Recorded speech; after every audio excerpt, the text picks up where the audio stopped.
পাহে লাগো আগো গতি আগরাতি বলমালি হলো তারপরে আউরে গাবো যদি গায়বা তাক বলে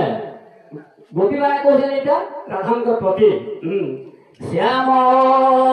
পবাদ মতে লাগে থাও আরে প্রাণ সহে সসত কথা কইছে গোপাল কৃষ্ণ